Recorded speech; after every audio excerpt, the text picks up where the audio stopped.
Somos a Antónia Letras e a Dora Castela e hoje trazemos o tema avaliação de imóveis. Começo este tema com a questão que normalmente me colocam. Se eu quisesse hoje vender a minha casa, qual o valor que ela teria? Ora, naturalmente o apego e estima que se tem pela própria casa tende a sobrevalorizá-la. E se o proprietário estiver com este sentimento no momento de levar a casa para venda, pode significar um atraso imenso em meses ou mesmo até anos até conseguir encontrar o seu comprador. Naturalmente, a solução para vender a casa mais depressa é ter a opinião de um avaliador profissional e entender que existem fatores que acrescentam ou retiram valor na hora de avaliar um imóvel. Os avaliadores profissionais são imparciais entre o valor da casa e a opinião do proprietário e do comprador. Também sabem que o mercado pressupõe fatores e tendências que não estão escritas, mas válidas, que apreciam ou depreciam, em muitos casos, entre 5% e 15% do valor do imóvel.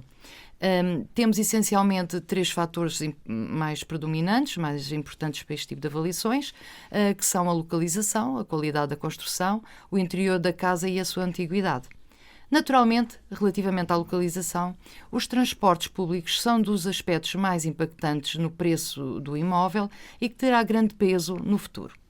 Tudo parece indicar que as condições de acesso ao transporte privado para o centro da cidade vão ser mais restritas e, por essa razão, procuram-se situações que permitam uma circulação confortável nos transportes públicos. A habitação no centro da cidade acarreta sempre um custo adicional, pois garante a proximidade de um maior número e variedade de serviços. Ter um parque ou zonas verdes, portanto, a 10, 15 minutos a pé, é considerado positivo para a grande maioria dos compradores, de qualquer perfil. As casas citas nas ruas principais são sempre valorizadas acima das localizadas nas secundárias e, neste caso, a exceção são aquelas que são afetadas por elevado tráfego ou ruído. A proximidade de infraestruturas e serviços, como as escolas, hospitais, zonas comerciais e desportivas, são também fatores de valorização.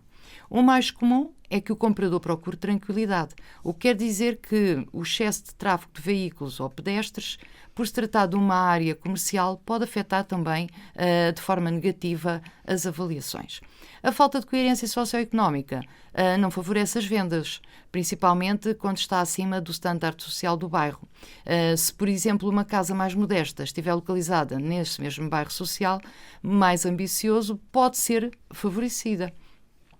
Sobre a qualidade e tipo de construção.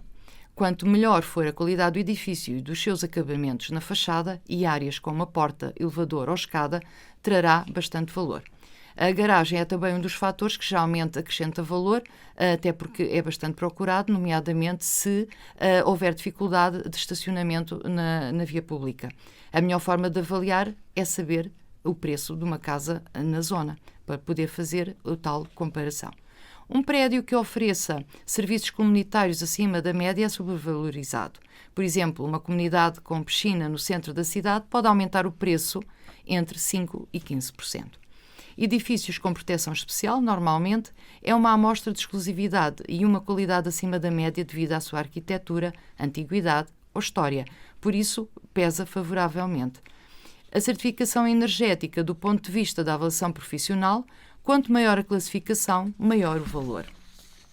A regra diz que quanto maior a antiguidade, menor o valor, mas claro que há exceções, nomeadamente quando o estado de conservação é bom. A falta de elevadores, por exemplo, é também um dos fatores que mais pode desvalorizar o preço de um edifício, em percentagens tão significativas como cerca de 30% para os edifícios que não o têm. Os imóveis localizados em zonas ou áreas comerciais também podem influenciar o preço. O comprador rejeita negócios relacionados com ruídos, movimentação de pessoas ou animais ou animação noturna. Sobre o imóvel em si, o normal é que uma casa com exterior seja sempre mais cara. Mas tudo depende de outros fatores. Se trata de uma rua com tráfego ou ruído excessivo ou quando a habitação interior está voltada para pátios de blocos amplos e claros. O interior, com vista para um pátio, tem sempre pouco interesse. Algo que é importante lembrar é que comparar o valor do metro quadrado na zona pode ser equívoco desde que não sejam casas semelhantes. As varandas ou terraços são fatores de valorização que, com a pandemia existe uma verdadeira obsessão por casas com terraço e quando a sua superfície, então, é maior do que cerca de 20 metros quadrados, pode agregar um valor de 20% a 25%. Os terraços no sótão são também muito apreciados. Muito importante, na construção nova, o preço do mesmo apartamento sobe entre 3.000 e 6.000 euros por piso. Ou seja, os mezaninos e os primeiros andares estão sempre abaixo dos valores dos restantes pisos do edifício e as caves e semicaves apresentam grandes problemas de comercialização. O avaliador dá especial atenção aos metros quadrados úteis. Penalizam-se as zonas de passagem para ligação de divisões sem utilização, casas com estrutura tubular no seu corredor, tetos inclinados ou com dificuldades de ventilação. A falta de anexos é também muito expressivo, porque retira também bastante valor. A exposição solar é ainda um dos fatores a que os compradores normalmente dão muita atenção no momento da aquisição do imóvel ou na elaboração de um projeto de arquitetura, caso se pretenda construir uma nova. Dependendo do clima da região onde está localizada a casa, será conveniente orientar as divisões de modo a proteger aquelas que são mais utilizadas do excesso de calor ou frio. Deste modo, irá recorrer menos a métodos de aquecimento ou arrefecimento artificiais, poupando no consumo energético e diminuindo as contas do gás ou eletricidade nas estações de maior pico de temperaturas. O certificado energético pondera positivo ou negativamente na valorização de uma casa. Assim, um bom índice de eficiência declarado no certificado pode contribuir para vender mais facilmente a sua casa e por um melhor preço. Viver numa casa orientada a norte irá contribuir para tornar a casa mais úmida, com os consequentes problemas que pode provocar a nível de saúde dos moradores. E deixo aqui algumas sugestões para a orientação das divisões da casa. O ideal é que as divisões mais utilizadas estejam orientadas de forma a captar o máximo de horas de exposição solar, tendo em vista melhorar a eficiência energética e maximizar a iluminação natural. A norte, sendo esta a zona mais fria e com menos exposição solar, será aconselhado para garagens, despensas, lavandaria, anexos e zonas de arrumos. A este é ideal para oficinas, ateliês, ginásios, hall de entradas, vestiários, cozinha, quartos de hóspede e casa de banho. A sul fica a zona da casa com maior luminosidade e exposição solar e é ideal para áreas de lazer, como a piscina, quartos, salas de refeições, terraços e varandas. A oeste já é aconselhado para salas e zonas sociais, escritórios, biblioteca, corredores, escadas e zonas de circulação, varandas e também terraços. Assim, perante todas estas características a ter em conta, como é que é afinal feita a avaliação de um imóvel? Por que razão duas casas com características semelhantes podem ter valores de mercado tão diferentes? Ora bem, a resposta está nos fatores de influência e na forma como é calculada a avaliação bancária. A avaliação bancária pode ser realizada por várias razões. Quando da contratação de um crédito da habitação, em caso de transferência de crédito à habitação e quando se entrega a casa ao banco para liquidar o empréstimo, numa situação de partilha, entre outras. Quando se pede um crédito de habitação, é com base nessa avaliação que os bancos ou instituições financeiras decidem até que momento podem emprestar. Por isso, a avaliação bancária é determinante para quem quer comprar casa com recurso a crédito, uma vez que, quanto menor for a avaliação, menor será o valor máximo do empréstimo. É de realçar que o banco não lhe vai emprestar o valor total do imóvel. E também não são os bancos que realizam a avaliação bancária. Esta é realizada por uma empresa especializada em avaliações de imóveis que envia um perito de forma independente. Os peritos avaliadores são profissionais certificados pela Comissão de Mercado de Valores Mobiliários, que é o CMVM. Existem vários fatores que influenciam a avaliação bancária, sendo que o mais relevante é a localização, mas o valor do imóvel vai sempre depender de variáveis como o ano de construção, a tipologia, as áreas, a exposição solar, os acabamentos, entre outros. Por norma, quanto mais antiga for a casa, menor será o seu valor. Mas há exceções, nomeadamente em situações em que o imóvel está muito bem conservado, passou por uma renovação ou remodelação, ou o seu ex-proprietário tenha sido alguma celebridade. A exposição solar é outro aspecto tido em conta.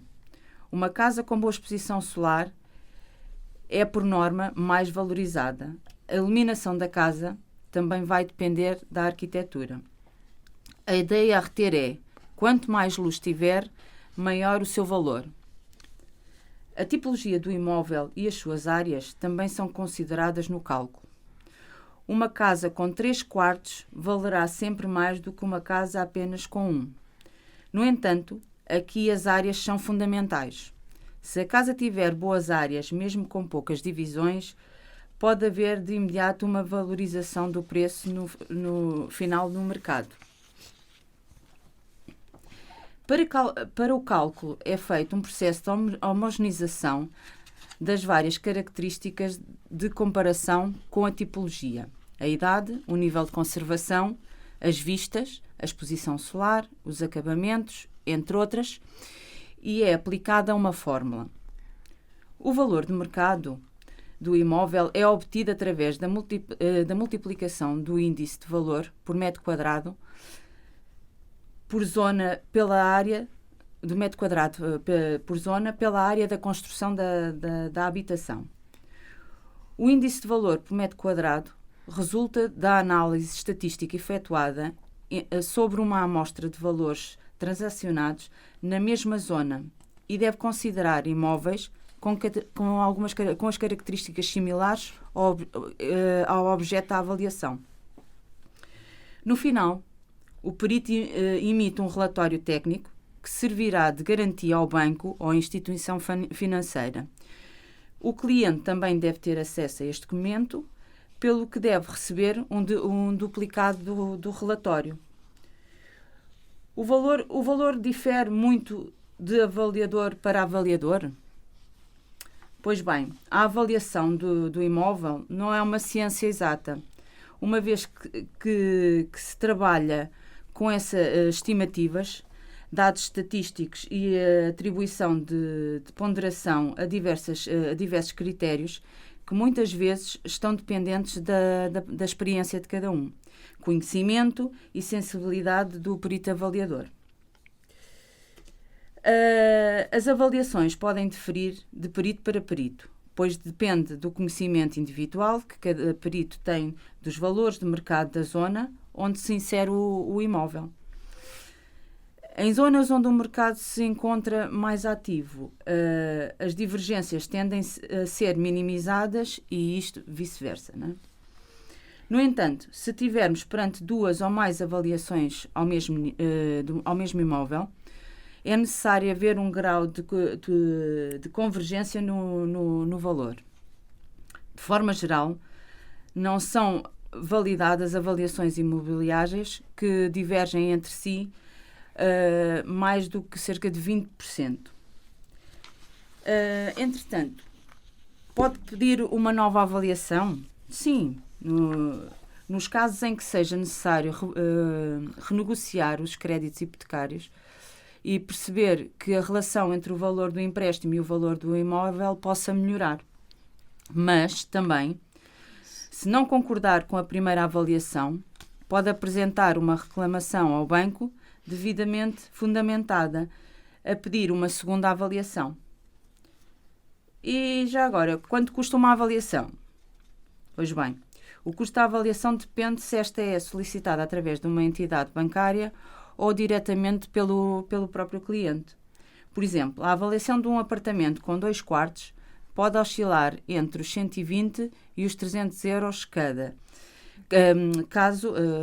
Portanto, os 120 e os 300 euros, caso este seja pedido diretamente pelo próprio cliente.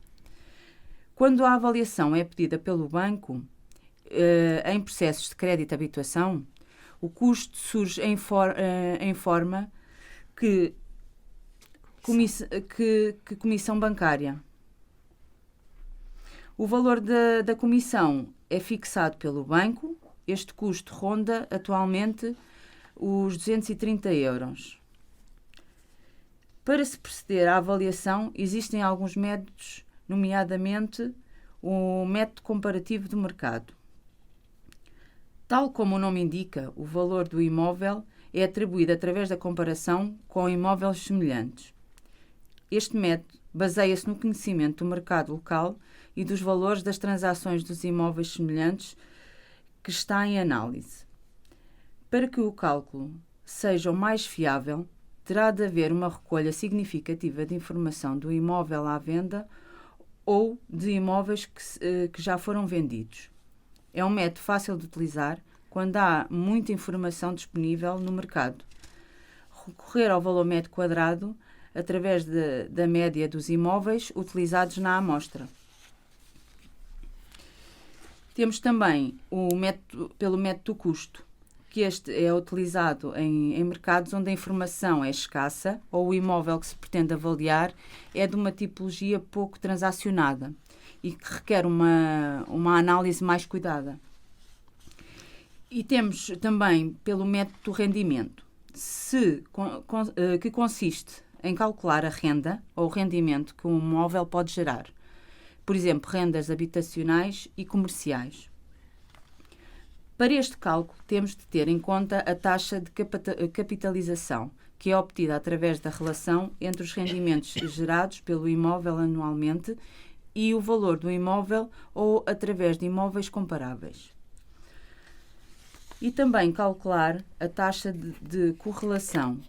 Corresponde à relação que existe entre o mercado de arrendamento e o mercado de venda num determinado momento, num determinado local, com uma determinada tipologia. É obtida através da relação entre o valor do mercado de imóveis semelhantes e o valor da renda anual dos mesmos. É um método mais complexo que relaciona os rendimentos gerados pelo imóvel anualmente e o valor do imóvel. Os investidores gostam muito que, de preferência, as yields destes imóveis sejam pelo menos ali entre os 5% a 6%. E em que situações é necessário fazer uma avaliação imobiliária? Podemos dizer que a avaliação imobiliária é necessária para todos os processos de compra e venda de imóveis, financiamento, construção ou partilha de bens de uma herança, mas tem caráter de obrigatoriedade nas seguintes situações.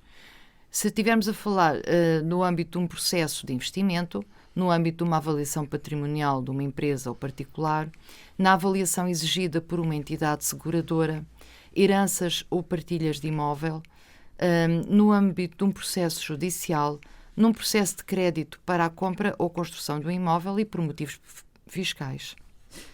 E quanto tempo demora a avaliação de imóveis? O agendamento da visita do perito de avaliador de imóveis poderá demorar cerca de uma semana. Após a visita, a entrega do relatório da avaliação imobiliária poderá demorar mais uma semana. Assim, é expectável que o tempo total para a conclusão de uma avaliação imobiliária varie entre os 10 e os 20 dias. Ok. E que fatores influenciam a avaliação dos imóveis? A avaliação imobiliária tem, por norma, alguns fatores a ter em conta, que é a localização do imóvel, a qualidade da construção do imóvel, a data de construção, o estado de conservação, o terreno onde está inserido, a tipologia e a disposição do imóvel, os acabamentos e equipamentos disponíveis. Extras do imóvel, como por exemplo, estacionamento, piscina, elevador, espaços verdes, entre outros, e o estado atual do mercado, ou seja, a procura e a oferta. Quanto melhores forem estes fatores, naturalmente, maior será o valor da avaliação do imóvel. Obrigada. Encontramos-nos na próxima rúbrica, que tem o tema... Que é desde do projeto ao licenciamento de uma edificação.